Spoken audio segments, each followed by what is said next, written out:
മത്തായി 13-ാം അധ്യായം 1 മുതൽ 58 വരെയുള്ള വാക്യങ്ങൾ. വിധക്കാരന്റെ ഉപമ. അന്ന് തന്നെ യേശു ഭവനത്തിൽ നിന്ന് പുറത്തു വന്ന് കടൽ തീരത്തിരുന്നു. വലിയ ജനക്കൂട്ടങ്ങൾ അവന്റെ അടുത്ത് വന്ന് തന്നിമിത്തം അവനൊരു തോണിയിൽ കയറി ഇരുന്നു. ജനക്കൂട്ടം മുഴുവൻ തീരത്ത് നിന്നു. അപ്പോൾ അവൻ വളരെ കാര്യങ്ങൾ ഉപമകൾ വഴി അവരോട് പറഞ്ഞു. വിധക്കാരൻ വിതയ്ക്കാൻ പുറപ്പെട്ടു. ജീവൻ വിതച്ചപ്പോൾ വിത്തുകളിൽ കുറെ വഴിയരികിൽ വീണു. പക്ഷികൾ വന്നത് തിന്നു. ചിലത് മണ്ണ് അധികമില്ലാത്ത പറമ്പിൽ വീണു. മണ്ണിന് ആഴമില്ലാതിരുന്നതിനാൽ അത് പെട്ടെന്ന് മുളച്ചു പൊങ്ങി. സൂര്യൻ ഉദിച്ചപ്പോൾ അത് വെയിലിലേക്ക് വാടുകയും വെയിലില്ലാതിരുന്നതിനാൽ കരിഞ്ഞു പോവുകയും ചെയ്തു. വേറെ ചില മുൾച്ചെടികൾക്ക് ഇടയിൽ വീണു. മുൾച്ചെടികൾ വളർന്ന് അതിനെ നെരുക്കി കളഞ്ഞു. മറ്റു ചിലത് നല്ല നിലത്ത് വീണു. അത് 100 മേനിയും 60 മേനിയും 30 മേനിയും വിളവ് നൽകി. ചെവിയുള്ളവൻ കേൾക്കട്ടെ. ഉപമകളുടെ ഉദ്ദേശം. അപ്പോൾ ശിഷ്യന്മാർ അടുത്തെത്തി അവനോട് ചോദിച്ചു, നീ അവരോട് ഉപമകൾ വഴി സംസാരിക്കുന്നത് എന്തുകൊണ്ട്? അവൻ മറുപടി പറഞ്ഞു, സ്വർഗ്ഗരാജ്യത്തിന്റെ രഹസ്യങ്ങൾ അറിയാനുള്ള വരം നിങ്ങൾക്കാണ് ലഭിച്ചിരിക്കുന്നത്. അവർക്കത് ലഭിച്ചിട്ടില്ല. ഉള്ളവന് നൽകപ്പെടും, അവന് സമൃദ്ധി ഉണ്ടാവുകയും ചെയ്യും. ഇല്ലാത്തവരിൽ നിന്നുള്ളത് പോലും എടുക്കപ്പെടും. അതുകൊണ്ടാണ് ഞാൻ അവരോട് ഉപമകൾ വഴി സംസാരിക്കുന്നത്. കാരണം അവർ കണ്ടിട്ടും കാണുന്നില്ല, കേട്ടിട്ടും കേൾക്കുന്നില്ല, ഗ്രഹിക്കുന്നുമില്ല. യെശയ്യായുടെ പ്രവചനം അവരിൽ പൂർത്തിയായിരിക്കുന്നു. നിങ്ങൾ തീർച്ചയായും കേൾക്കും, എന്നാൽ മനസ്സിലാക്കുകയില്ല. നിങ്ങൾ തീർച്ചയായും കാണും, എന്നാൽ ഗ്രഹിക്കുകയില്ല. അവർ കണ്ണുകൊണ്ട് കണ്ട്, കാതുകൊണ്ട് കേട്ട്, ഹൃദയം കൊണ്ട് മനസ്സിലാക്കി മനസ്സാന്തരപ്പെടുകയും ഞാൻ അവരെ സുഖപ്പെടുത്തുകയും അസാധ്യമാകുമാർ ഈ ജനതയുടെ ഹൃദയം കഠിനമാക്കി തീർന്നിരിക്കുന്നു. ചെവിയുടെ കേൾവി മന്ദി വച്ചിരിക്കുന്നു, കണ്ണവർ അടച്ചു കളഞ്ഞിരിക്കുന്നു.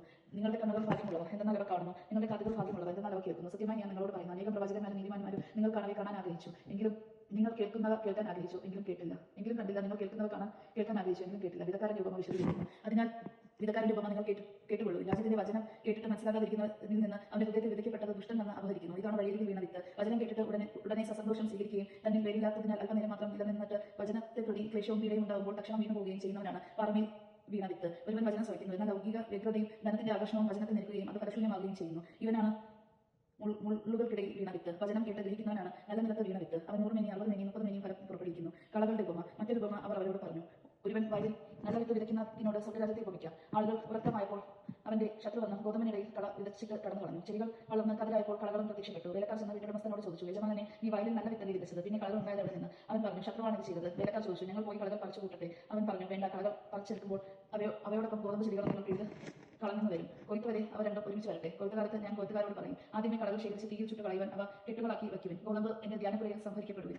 കടുകുമണികളുടെയും പുളിമാവിന്റെയും ഉപമ. വേറൊരു ഉപമ അവൻ അവരോട് പറഞ്ഞു. സ്വർഗ്ഗരാജ്യം ഒരുവൻ വയലിൽ പാകിയ കടുകുമണിക്ക് സാദൃശ്യം. അത് എല്ലാ വിത്തിനേക്കാൾ ചെറുതാണ്, എന്നാൽ വളർന്നു കഴിയുമ്പോൾ അത് മറ്റു ചെടികളെക്കാൾ വലുതായി. ആകാശപ്പറവകൾ വന്ന് അതിന്റെ ശിഖരങ്ങളിൽ ചേക്കേറാൻ തക്കവിധം മരമായി തീർന്നു. മറ്റൊരു ഉപമ അവൻ അവരോട് അരുൾ ചെയ്തു. 3 ഇടങ്ങഴി മാവിൽ അത് പുളിക്കോളം ഒരു സ്ത്രീ ചേർത്ത പുളിപ്പിന്റെ സാദൃശ്യമാണ് സ്വർഗ്ഗരാജ്യം. ഇതെല്ലാം യേശു ഉപമകൾ വഴിയാണ് ജനക്കൂട്ടത്തോട് അരുൾ ചെയ്തത്. ഉപമയിൽ കൂടെ ഇല്ലാതെ അവരൊന്നും അവരോട് പറഞ്ഞിരുന്നില്ല. ഞാൻ ഉപമകൾ വഴി സംസാരിക്കും. ലോകസ്ഥാപനം മുതൽ നിഗൂഢമായിരുന്നവ ഞാൻ പ്രസ്താവിക്കും എന്ന പ്രവാചക വചനം പൂർത്തിയാക്കാനായിരുന്നു ഇത്. കളകളുടെ ഉപമ വിശദീകരണം. ജനക്കൂട്ടത്തെ പറഞ്ഞയച്ചിട്ട് അവൻ വീട്ടിലേക്ക് വന്നു. ശിഷ്യന്മാർ അവന്റെ അടുത്ത് വന്ന് അപേക്ഷിച്ചു, വയലിലെ കളകളെ സംബന്ധിക്കുന്ന ഉപമ ഞങ്ങൾക്ക് വിശദീകരിച്ചു തന്നാലും. അവൻ ഉത്തരം പറഞ്ഞു, നല്ല വിത്ത് വിതയ്ക്കുന്നവൻ മനുഷ്യപുത്രനാണ്. വയൽ ലോകവും, നല്ല വിത്ത് രാജ്യത്തിന്റെ പുത്രന്മാരും കളകൾ ദുഷ്ടന്റെ പുത്രന്മാരുമാണ്. അത് വിതച്ച ശത്രു പിശാചാണ്. കൊയ്ത്ത് യുഗാന്തമാണ്. കൊയ്ത്തുകാർ ദൈവദൂതന്മാരും. കളകൾ ശേഖരിച്ച് അഗ്നിക്കിരയാകുന്നതെങ്ങനെയോ അങ്ങനെ തന്നെ യുഗാന്തത്തിലും സംഭവിക്കും. മനുഷ്യപുത്രൻ തന്റെ ദൂതന്മാരെ അയക്കുകയും അവർ അവന്റെ രാജ്യത്ത് നിന്ന് എല്ലാ പാപഹേതുക്കളെയും തിന്മ പ്രവർത്തിക്കുന്നവരെയും ഒരുമിച്ച് കൂട്ടി അഗ്നികുണ്ഡത്തിലേക്ക് എറിയുകയും ചെയ്യും. അവിടെ വിലാപവും പല്ലുകടിയുമായിരിക്കും. അപ്പോൾ നീതിമാന്മാർ തങ്ങളുടെ പിതാവിന്റെ രാജ്യത്തിൽ സൂര്യനെ പോലെ പ്രശോഭിക്കും. ചെവിയുള്ളവൻ കേൾക്കട്ടെ.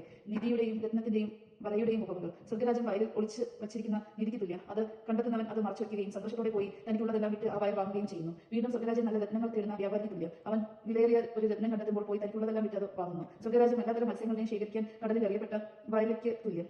വല നിറഞ്ഞപ്പോൾ അവർ അത് കരയ്ക്ക് വലിച്ചു കയറ്റി. അവർ അവിടെ ഇരുന്നു. നല്ല മത്സ്യങ്ങൾ പാത്രത്തിൽ ശേഖരിക്കുകയും ചീത്ത മത്സ്യങ്ങൾ പുറത്തേക്ക് എറിയുകയും ചെയ്തു.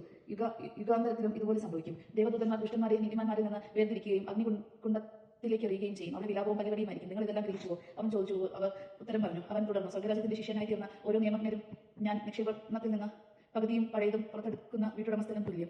സ്വന്തം നാട്ടിൽ അവഗണിക്കപ്പെടുന്നു. യേശു ഉപമകൾ അവസാനിപ്പിച്ച ശേഷം അവിടെ നിന്ന് പുറപ്പെട്ടു സ്വദേശത്ത് വന്നു. അവരുടെ സിനഗോഗിൽ പഠിപ്പിച്ചു. അവർ വിസ്മയഭരിതരായി ചോദിച്ചു, ഇവന് ഈ ജ്ഞാനവും ശക്തിയും എവിടെ നിന്ന്? ഇവൻ ആ തച്ചന്റെ മകനല്ലേ? മറിയമല്ലേ ഇവന്റെ അമ്മ? യാക്കോബ്, ജോസഫ്, ഷിമയോൻ, യൂദാസ് എന്നിവരല്ലേ ഇവന്റെ സഹോദരന്മാർ? ഇവന്റെ സഹോദരിമാരെല്ലാവരും നമ്മുടെ കൂട്ടത്തിലുണ്ടല്ലോ. പിന്നെ ഇവൻ ഇതെല്ലാം എവിടെ നിന്ന്? അവർക്ക് അവനെ ഇടർച്ചയുണ്ടായി. യേശു അവരോട് പറഞ്ഞു, പ്രവാചകൻ സ്വദേശത്തും സഫലത്തിലും അല്ലാതെ മറ്റെങ്ങും അനുവദിക്കപ്പെടുന്നില്ല. അവരുടെ അവിശ്വാസം നിമിത്തം അവൻ അവിടെ അധികം അത്ഭുതങ്ങൾ പ്രവർത്തിച്ചില്ല. ദൈവവചനമാണ് നാം കേട്ടത്. നമുക്ക് ദൈവത്തെ സ്തുതിക്കാം. ക്രിസ്ത്യാനിക്ക് സ്തുതി.